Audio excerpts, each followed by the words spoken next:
All right, well, fantastic. So, I guess the first question is, would love to learn a little bit more about yourself and how you've struggled for liberty. Well, I don't know as I'm any different than anybody else in the entire country. The whole notion that I have always appreciated making decisions for myself, and when others make decisions for me that don't really seem to have any impact on me, in other words, by impact, don't make me any safer, don't make me any wiser. They just seem to add time and money to the things that I have to do to comply with arbitrary government notions that, like I say, there's no benefit there's no benefit whatsoever. Just adds time, just adds money. Look, I can do without that. Yeah, fair, fair enough. I think I appreciate that fully. When did you first read Atlas Shrugged? You know, I read Atlas Shrugged as governor of New Mexico in my second year, and I read it at a time that I was getting sued by an employee, former employee, who claimed that rather than dealing with safety issues on the job, that we terminated him. Well, nothing was further from the truth, and so it was a horrible time. He sued, he won. And it was government that led in this suit, and I want to say that it was absolutely meritless. But this is the system we live in, where he was awarded more money than I made my first 10 years working for myself. Wow.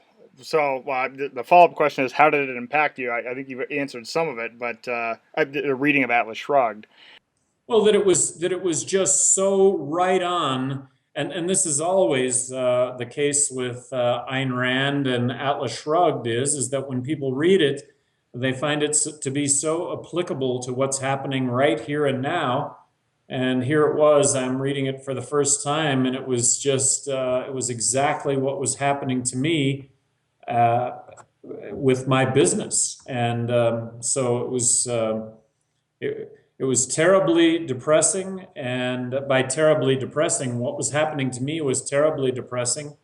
And I guess it made me recognize that this has been going on for a long time. It just didn't happen overnight. So, the follow-up question: did you get the message all at once, or did it sink in over time?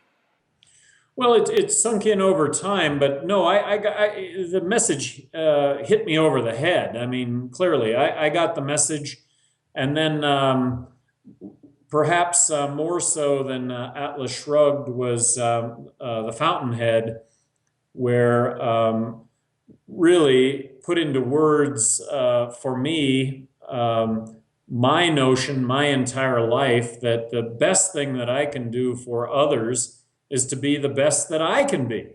If I'm the best that I can be, that's how I positively impact others' lives, as opposed to government welfare or whatever. But that book, and I am now to the Fountainhead, really hit me over the head. That what I had gave me a clarity to what I've always thought, which is my contribution to life and others, and that contribution needs to be the fact that I'm the best that I can possibly be. Because if I'm not, I'm not going to have any impact on anyone else.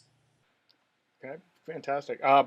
Have you ever been criticized for liking Atlas Shrugged, or in the case as you've described it, the Fountainhead? I know in general, frankly, it's something we struggle with at the Atlas Society. There's a perception of Rand's works. There's a perception of Atlas Shrugged, perception of Fountainhead, which oftentimes is formed by people that never read the books. But have you encountered any personal animus as a result of being affiliated with or associated with the books? Well, I found it really humorous that I would have said that I like the books, that they helped guide me, and that the Speaker of the House at the time in New Mexico would have basically taken a swing at me because of these books and what these books represent. And I never viewed it as a negative. If people want to take the time, if people would take the time and read these books, I feel confident that people come to a better understanding of what it is to be a libertarian.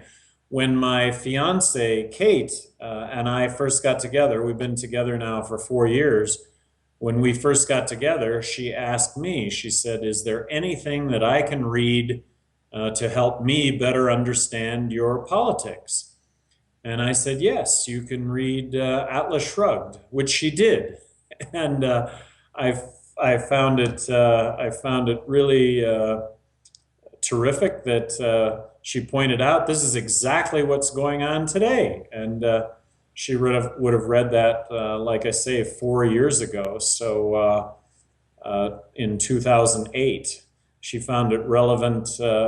She found it relating to everything that was happening then. And I dare say that people today that read it would find it relevant to.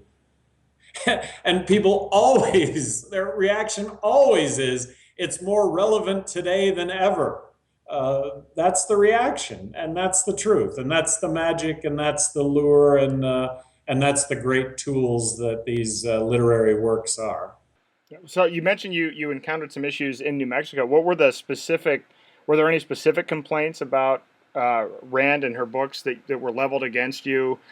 I mean, you mentioned that you had some negative feedback about it, but were there any what were the specific themes or the specific, I guess, charges leveled against you for talking about these books?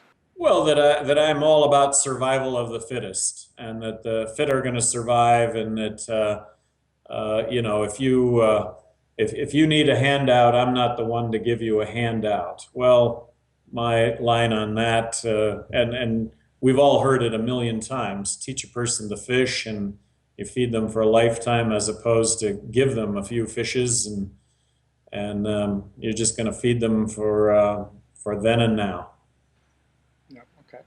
Great. So looking back, what ideas in Atlas Shrugged have really stuck with you? What are the key takeaways that are, as we're in this political minefield right now? What are the key takeaways that you think people should identify with and kind of recognize? Well, that government makes things worse, not better, and that things are getting worse, and it has to do with government, not better. And if you empower people to be the best that they can possibly be, then get out of the way, because great things are going to happen.